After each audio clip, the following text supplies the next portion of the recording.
नमस्कार, मेरा नाम है विवेक श्रीवास्तव। आप देख रहे हैं रिपब्लिक भारत। उत्तर प्रदेश में 2027 का चुनावी रण अभी दूर है, लेकिन सियासी बिसात अभी से बिछने लगी है।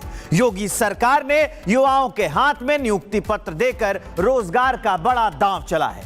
9.5 साल में 9,30,000 से ज्यादा सरकारी नौकरियों का दावा और अब अगले 6 महीने में 1 लाख और नियुक्तियों का ऐलान। सवाल सिर्फ नौकरी का नहीं है, सवाल 2027 में युवाओं के वोट का भी है। सरकार रोजगार को अपनी उपलब्धि बता रही है।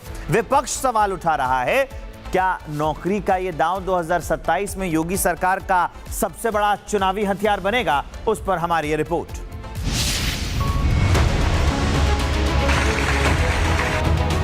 अगले 6 महीने के अंदर 1 लाख नौजवानों को फिर सरकारी नियुक्ति पत्र अलग अलग स्टेज में हर सप्ताह उपलब्ध करवाने जा रहे हैं। युवाओं के चेहरे पर खुशी, हाथ में नियुक्ति पत्र और मुख्यमंत्री के साथ सेल्फी।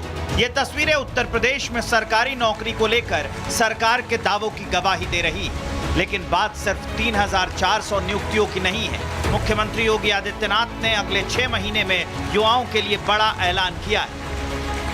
मैं प्रदेश भर के युवाओं को इस बात के लिए आश्वस्त कर रहा हूं कि अगले 6 महीने के अंदर, नोट करिए, अगले 6 महीने के अंदर 1 लाख नौजवानों को फिर सरकारी नियुक्ति पत्र अलग अलग स्टेज में हर सप्ताह उपलब्ध करवाने जा रहे हैं। 1 लाख सरकारी नियुक्ति पत्र हम देने जा रहे हैं। अनुमान करिए, 1 लाख। यूपी के अंदर कभी ये कल्पना होती थी यहां हम 6 महीने के अंदर ही 1 लाख नौजवानों को सरकारी नियुक्ति पत्र दे दिए। सारी परीक्षाएं पूर्ण हो गई। इतना ही नहीं, योगी सरकार का दावा है कि पिछले 9.5 साल में 9,30,000 से ज्यादा युवाओं को सरकारी नौकरी दी गई। सरकार इसे पारदर्शी और योग्यता आधारित भर्ती प्रक्रिया का नतीजा बता रही। मुझे बताते हुए प्रसन्नता है कि इस दौरान हमारी सरकार ने 9,30,000 से अधिक उत्तर प्रदेश के युवाओं को सरकारी नौकरी उपलब्ध करवाने में सफलता प्राप्त की है और एक भी नियुक्ति पर कोई प्रश्न नहीं खड़ा कर सकता। यूपी के मुख्यमंत्री ने पूर्व की सरकारों पर भी निशाना साधा। आरोप लगाया कि 2017 से पहले युवाओं के साथ भेदभाव होता था। कर्फ्यू, दंगा, उपद्रव और भ्रष्टाचार यूपी की पहचान बन चुके थे। पिछली सरकारें युवाओं के भविष्य के साथ खिलवाड़ करती थी, एक छात्र के जीवन के साथ खिलवाड़ करती थी, नौकरी बंदर बांट करके पैसे के बल पर देती थी। मैं जब यहां पे नियुक्ति पत्र वितरण कर रहा था, मुझे अच्छा लग रहा था इन नौजवानों के चेहरे की चमक को देख करके कि आज उसके जीवन का एक महत्वपूर्ण दिन है, क्योंकि उसको बिना किसी लेन देन के, बिना किसी सिफारिश के, बिना किसी पैसे लेन देन के आज उसको नियुक्ति पत्र प्राप्त हो रहा है। उसके सपनों को एक उड़ान मिल रहा है। 2017 के पहले संभव नहीं था। योगी ने साफ साफ कहा कि युवाओं के बिना देश आगे नहीं बढ़ सकता। कोई सरकार ये कहे कि हम युवाओं की उपेक्षा करके विकास कर लेंगे, परिणाम ला देंगे, ये दिवा स्वप्न है, कभी नहीं हो सकता।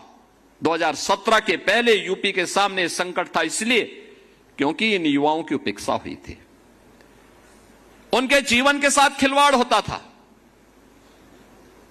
उन्हें हर प्रकार से अपमानित होना पड़ता था। अपने प्रदेश में तो नौकरी नहीं मिलती थी, लेकिन यूपी की छवि इतनी खराब थी, कर्फ्यू, दंगा, उपद्रव, भ्रष्टाचार, ये यूपी की पहचान बन चुकी थी। तो यूपी के बाहर भी उसको पहचान के संकट के दौर से गुजरना पड़ता था। और आज यूपी के नौजवानों की मांग दुनिया कर रही है। 2017 के पहले ये स्थिति नहीं थी। पहली बार जापान का इतना बड़ा दल भारत के अंदर आया था और भारत में भी उन्होंने किसी राज्य को चुना, यूपी को चुना, और उन्होंने कहा कि साहब हम यूपी के यूथ को जापान में नौकरी देना चाहते हैं, यूपी के नौजवान को जापान में नौकरी देना चाहते हैं। 2017 के पहले तो कोई नहीं आता था। यानी यूपी में युवाओं को लेकर सरकार अपने दावों और फैसलों को रोजगार के आंकड़ों के साथ सामने रख रही है, लेकिन इन दावों के बीच सियासी सवाल भी उठने लगे हैं। विपक्ष सरकार के रोजगार के दावों और नियुक्तियों के आंकड़ों पर सवाल उठा रहा है। सरकार का दावा है कि पारदर्शी भर्ती प्रक्रिया के जरिए युवाओं को सरकारी नौकरी का मौका मिल रहा है। वहीं मुख्यमंत्री योगी आदित्यनाथ अगले 6 महीने में 1 लाख और सरकारी नौकरियों का ऐलान कर चुके हैं। अब देखना होगा कि रोजगार के ये आंकड़े आने वाले वक्त में यूपी की सियासत में युवाओं का भरोसा कितना मजबूत करते हैं, क्योंकि 2027 के चुनावी रण में नौकरी और रोजगार का मुद्दा सबसे बड़े सियासी हथियारों में से एक बनने वाला है। Bureau report, Republic Bharat.